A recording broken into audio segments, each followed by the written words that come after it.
Hello and welcome to the latest episode of The Sales Circle. Hello and Happy New Year!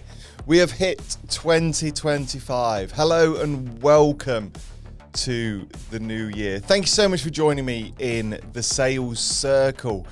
What a great year it is going to be. I don't know about you, but I ended 2024 ridiculously strongly, really strong.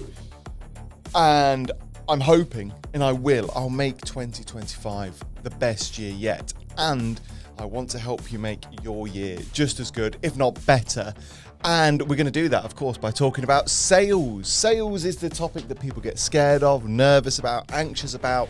It's probably one of the biggest things that a lot of businesses struggle with. They struggle to sell. They need more leads. They need more prospects. They need to close more sales. And in the sales circle, we talk about all of those things. Look, I am a sales nerd. I'm a sales coach, a sales trainer, a sales author. And my job here today is to provide you with sales knowledge, sales insight, sales inspiration, sales motivation, so that you can get out there and make more sales. I should have said, my name is Rob Spence. I didn't even introduce myself properly. How silly of me. Now, this podcast, as always, is intended for you, the salesperson, the entrepreneur, the MD, the business owner, the founder, the sales manager, the sales director. However you want to phrase yourself, we all sell. We have to sell. We can't have a business without selling. Hell, we can't have an idea without selling. We can't request investment without selling our ideas. And for me, sales is potentially the best skill that any person in the world can have. And in the Sales Circle podcast, our intention is to provide you with incredible sales knowledge, motivation and inspiration to help you to sell more. And in today's episode, we're going to talk about video and how you can utilize video within your sales process. I've been banging the drum for video for the past 6 years. If you go on to the Paragon Sales Solutions YouTube channel and search for sales snippets from Rob Spence, me, you will see videos of me talking about the importance of video. That was 6 years ago. And now salespeople cannot avoid video. We can't avoid doing what I'm doing now. We can't avoid getting on video and talking to our prospect, to our leads, to the lost customers and the people we want to do business with. Video is crucially important within every aspect of the sales process. And in this sales podcast, in the Sales Circle, we're going to reveal why that is. So thank you so much for joining. Just do me a quick favor, wherever you are listening to this, wherever you are watching this, please hit the subscribe, hit the follow, and let's get started. As I mentioned in the introduction, video is a game changer for salespeople. Okay, I've been banging this drum for 6 years, maybe more actually, maybe 7 years, who knows. I've been banging the drum for video, okay? As salespeople, we've got to be willing to put ourselves out there, stand out from the crowd, and be memorable, okay? And this is a key thing that I always talk about in a lot of these sales circle episodes. We've got to stand out from the crowd, and video has been a great way to do that. Video allows us to break through noise. It allows us to not be the boring email, to not be the boring LinkedIn message. Beyond that, it allows us to develop a bit of a deeper conversation, a bit of a deeper relationship from the offset with whoever it is we're trying to sell to. We become a face, we become a name, we become a voice, we become a tonality, we become a personality, which allows us, especially in those early stages, to make a great lasting impression. As always, as part of these podcasts, I like to share some statistics because I want to make sure that it's not just me waffling this nonsense, that there's something there that actually proves that I know what I'm talking about. So I found this statistics taken from Forbes. Now they say 95% of viewers retain a message delivered via video compared to just 10% when reading it in text. So nearly all of viewers retain a message when it's delivered via video. If there's any statistic that proves that video is important, it's probably that one from Forbes, right? Let's look at another one. This one's from HubSpot, a leading CRM system who deal in sales and marketing every single day. If they don't know what they're talking about, then who does? This one says 70% of buyers watch video content during the decision-making process. So once again, nearly, 2/3, or maybe over 2/3, I should get my maths right, of buyers watch video as part of that journey, as part of that buying process. And of course, I think that statistic may allude to generic marketing videos. It may allude to generic, promotional videos, marketing messaging, and so on, which is all fine, which is all great. But you imagine how well your sales will increase if all of a sudden you're hitting the nail on the head with some video personally. Now, here's one that really comes into play. Now, this one's taken from Vidyard, which, from my understanding, do actually offer a software system for video marketing. But this one says sales reps who use video see a 34% higher response rate than those who don't.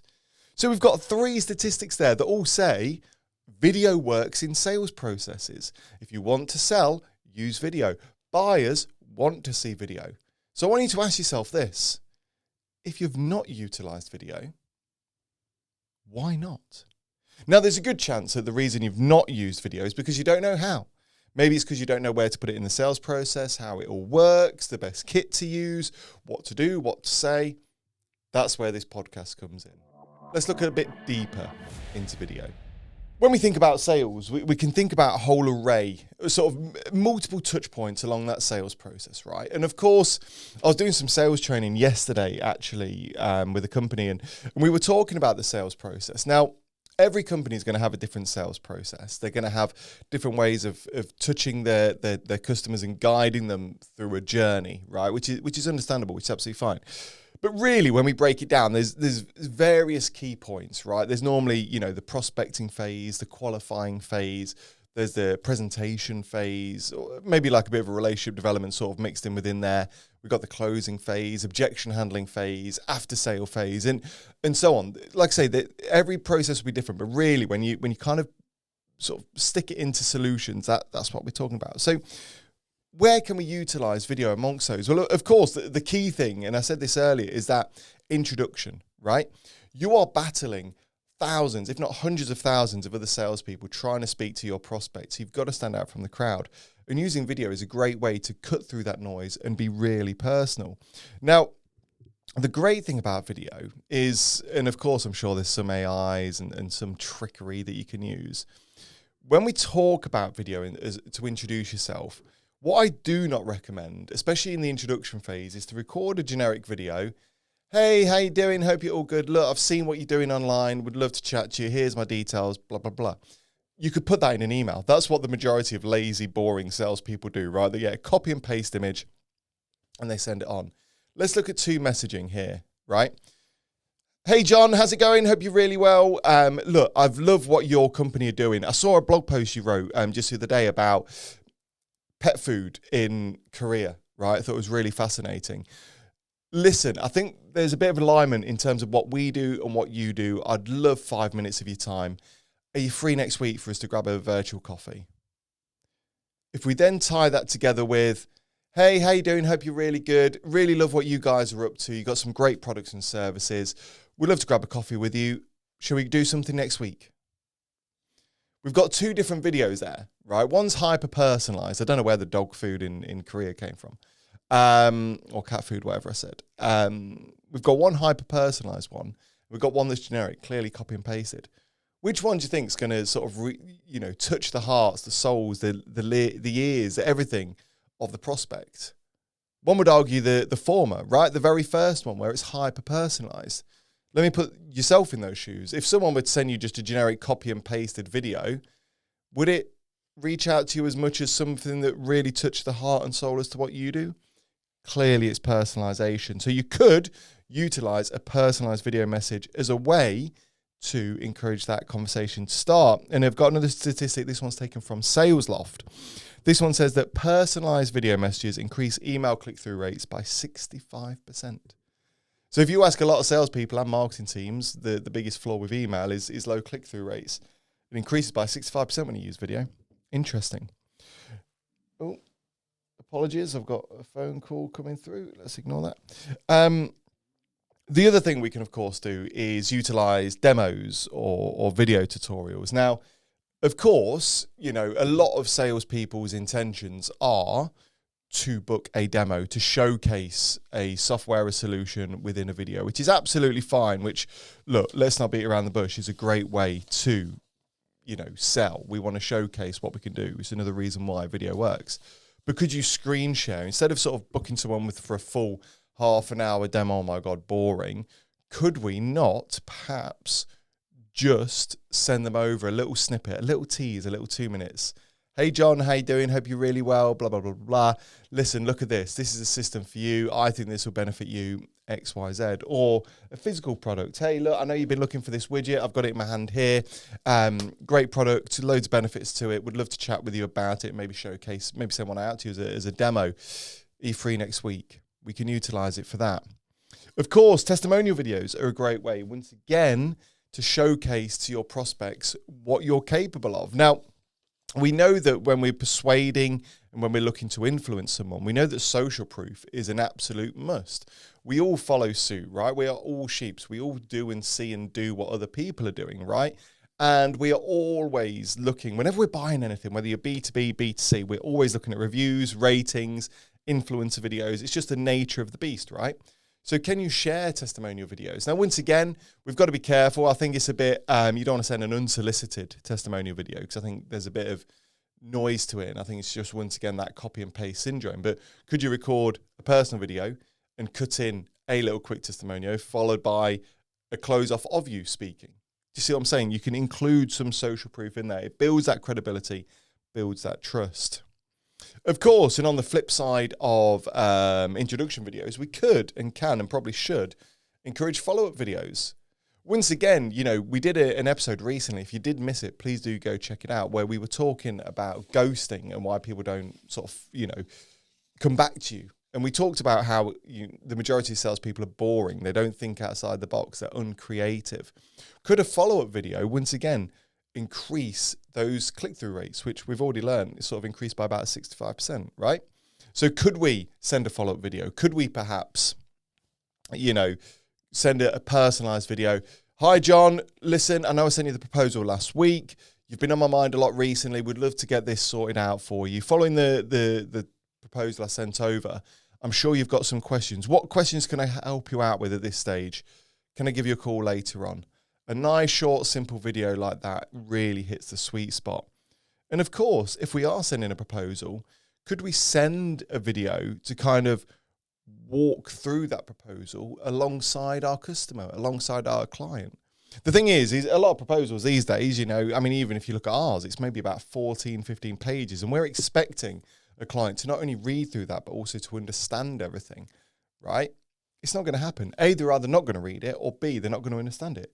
So could we perhaps send over a video of us talking through the proposal page by page? It doesn't have to be war and peace, but we can offer a bit of a human voice, a synopsis to the proposal. And once again, I've got another statistic from Vidyard here that say they are 40 times more likely to close deals than traditional PDFs.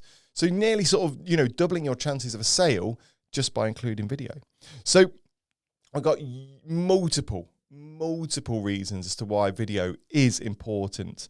And I think maybe what I should do within my notes is to give you some tips on what you can do to start utilizing video within your sales process. Now, I'm sure one of the biggest objections that I'm going to be facing from you right now is this. I don't know how to record a video. I just don't know how to do it. Okay. I'm sure the other one is I don't feel good in front of camera. I don't like being in front of camera. Let's look at the first one. Filming now is simple. Okay, I mentioned earlier my original sales snippets. Okay, these were recorded, goodness, at the time recording this about 7 years ago. So we're sort of talking, you know, 2018, give or take. I started filming those with my mobile phone. Okay, I had an iPhone, can't remember what it would have been then, maybe 6, maybe 7, who knows. And I remember on the desk in the corner of my room, I used to position the phone and I used to position it near some natural light and just film. That's all I had. Okay. As time went on, I invested in a tripod. As time went on further, I invested in a teleprompter for the phone. You don't need a teleprompter, I don't think. I then invested in some lighting. And now, at the time of recording this, you know, I've got studio lights. I've got a proper 4K mirrorless camera. I've got studio, you know, the ambience lighting behind me. I've got a set. I've got studios. It's taking that process. But you can film on these. This camera here films in 4K. There are, you know, there's movies coming out that have just been filmed, albeit with attachments, lots of attachments, that have been filmed through an iPhone. The camera capabilities on this little thing that sits within your pocket is mind-boggling, okay? You can record a simple video through your phone and you can send it to your prospect within minutes. You can even edit on your phone and everything else in between. Beyond that, the majority of us use a laptop nowadays. Once again, there is a camera capability within your laptop. You don't need to go fancy. You don't need to, okay? My prerequisites, okay, for filming are lighting, visual, and sound, okay? My first tip, just use your mobile phone, okay? However, make sure you've got good lighting. You can, and probably nearly always should, utilize natural lighting where possible. Don't have loads of lighting behind you because the sensor will naturally pick up that light behind you, but can you utilize a window? Can you utilize a good light source and film with that sort of facing you? That is a good start. Of course, once again, once you get sort of over that hurdle, you can invest. You can pick up a decent ring light. You can pick up studio lights now for, 40, 50 quid, give or take. It's not hard to grab hold of those. The other thing that we should look to use, of course, is a good video. As I said earlier, your phone is good enough. I always recommend picking up a tripod of some variety. You can pick up the, attachments for your phone now. Once again, simple and cost effective.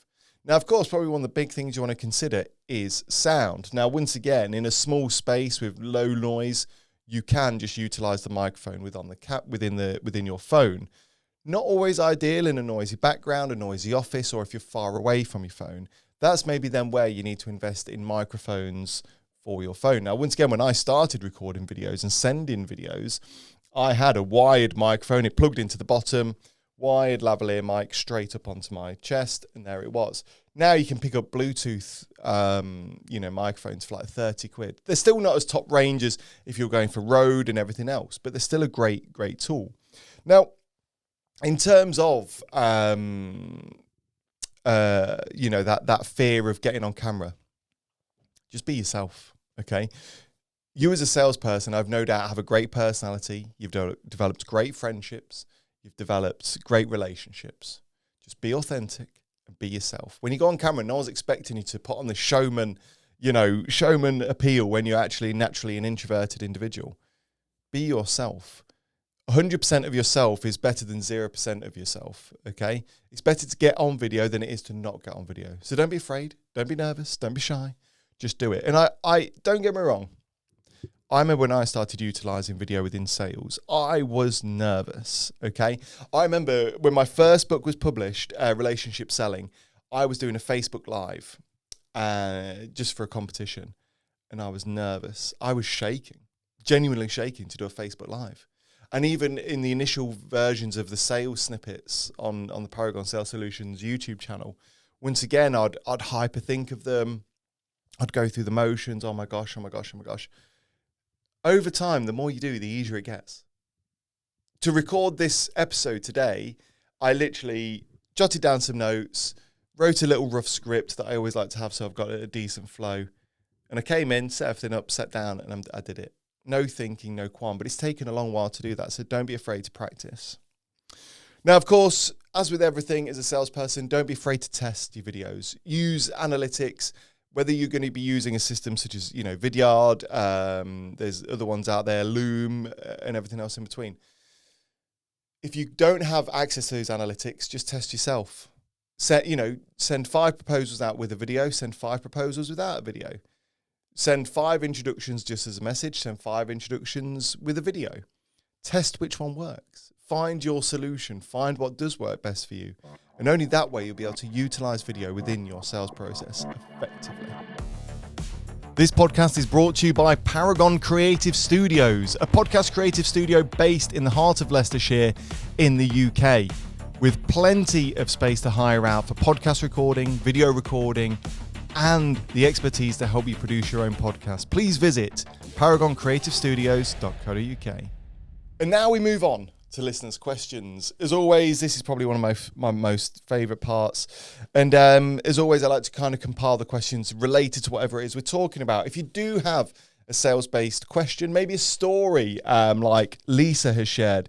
She said that she utilised a video demo. She was messaging a buyer, wasn't getting the messaging across, sent over a quick little snippet of she had a demo with her explaining the demo, managed to actually book in a full demo, so it does work. But if you've got any stories that you want to share, any questions, then please do send them in. You can email thesalescircleofficial@gmail.com, or you can message us on social media. We are everywhere. We're on LinkedIn, Facebook, X, Instagram, TikTok, everywhere, okay? And we've even got, and YouTube, of course, and we've got a Facebook group. Please do join that and ask any questions, and I'll shout them out. First one we got from Mark. He says, oh, God, yeah, we said this earlier, right? I feel awkward on camera. How can I get comfortable recording videos for prospects? Look, you're not going to be perfect on the first one. You're not going to be perfect on the second one. You're not going to be perfect on the third one. The key thing to video is to do it, to practice, and just try and improve each video by 1%. By the time you've recorded 100 videos, boom, you become an expert. Like I say, your first one won't be the polished article, so don't stress and panic. I mean, you did say at the very start, I feel awkward, right? As I mentioned earlier, I felt really awkward in the first videos that I recorded, both for marketing purposes with the sales snippet, but then also for videos for prospects and everything else in between. I did feel awkward because I think there's a thing within us humans where we don't want to feel arrogant, we don't want to be egotistical, we don't want to kind of put ourselves out there if people aren't going to like us, yada, yada, yada. But everyone's starting to do it. You've got to utilize video. No one truly cares how you look, how you sound, and everything else in between. Just do it. Kind of push past that pain point, feel that fear, and just go with the flow. And over time, you'll get used to it, I assure you. This one's from Priya. Priya says, what tools do you recommend for creating sales videos? Good question. I'll tell you my processes, because I think that'd be a good starting point. For me, when I started, everything was literally done on my phone. So they were recorded on my phone. I then actually used iMovie to edit up. This is how far we're going back. I used iMovie to edit up the videos. And then obviously I would then utilize a social media platform to then distribute the video out, whether it was uploading to YouTube, whether it was, sending on LinkedIn or whatever. Nowadays, I film on cameras. I use CapCut to edit. I do use CapCut to edit up my videos because then I can normally add in some text. It's a very, historically I've used Adobe products, but CapCut for the majority of videos now, CapCut is fantastic, it's phenomenal. And then once again, I distribute that way. There are other tools out there. There's other tools that I normally put into play. Of course, you've got Vidyard, who we've talked about a lot. You've got Loom that you could use. There's, what's the other one that I tend to see a lot of? There are loads of, Canva as well. Even now you can edit videos on Canva. So there are a lot out there. Lots of experts will tell you which one you should be using, right? This is the one. This is the one. That's the one. Look, be brave. Use whatever works for you. I can't edit videos on Canva. I've been editing videos since I was 15, okay? Probably younger than that, actually. I can't get on with CapCut Editor. I just can't. Canva Editor. CapCut, I love. And like I say, I've used Adobe Premiere Pro. CapCut is just, it cuts through the noise. It's simple to use, but use what works for you. This is a really good question, actually, Tom, and something we're not covered. Tom says, how long should my sales videos be? Look, a minute, 59 seconds is probably the maximum that you want to do. Remember, you're not going to close anyone on a video. It's like an email, right? You're not going to close anyone on a video. No one's going to sort of buy your product. No one's going to want to book in that demo. Each little thing is going to be a tease. Each video is going to be a tease towards the next step, okay? So if you're, to be fair, even 59 seconds could be too long. Short and sweet is probably best. As long as you get your message across, that's the important thing. Don't waffle, because no one's going to listen to it. No one's going to listen to it in the slightest. Actually, yeah, now I've talked about it. 30 seconds probably is a nice sweet spot. Like I say, as long as you're getting your message across, as long as you're getting out what you need to say, you'll be good as gold. But thanks so much for sending in those questions. Some great questions there. As always, as I said at the start of this little bit, if you do want to send in a question, hit us up on social media, send me an email, and I'll make sure I read your question out on the next episode. Now, to end today's podcast, as always, I'd like to offer my book recommendation of the week. And today we're going to be talking about The Diary of a CEO by Stephen Bartlett. And at the time of recording, it's a few months old now, might be coming on to a year old potentially. And love him or hate him, it's actually quite a good read. I know Stephen Bartlett is quite controversial. Some people love him, some people despise him, and everyone else in between. But actually, the reason why I like this book is because although, this is a sort of salesy based podcast, I do think that every salesperson is effectively their own business owner. A salesperson should own that, the business, the product, the service, the solution that they sell, because they'll sell it better. And this gives you all the hints, tips on running a business, being an entrepreneur. Probably one of the negative parts of this book, potentially, and let's be honest about that, this book here. This book actually isn't really Stephen Bartlett's book. This book is an overview of all of the books that he's read, and it's an overview of all of the things that he's been told. There's minimal in here that's actually come from Stephen Bartlett himself. A lot of it is, I read this book and this book said this, and this is why I then implemented this. I interviewed this person, they said I should do this, and I did this. So it's good in the fact that you will learn a lot. If you are an avid reader like I, and you've read a lot of the business books that, do the circles, that do the rounds, you'll read this and you go, hold on, I've already read about that. Hold on, that's not your idea. Hold on, that's not your concept. But that being said, it is a motivational book. It does provide you with some good insights. If you've not read a load of business books, then it's a good starting point. And, look, let's not beat around the bush. He's obviously doing something well. He's obviously done something right. And that's why The Diary of a CEO is this week's book recommendation.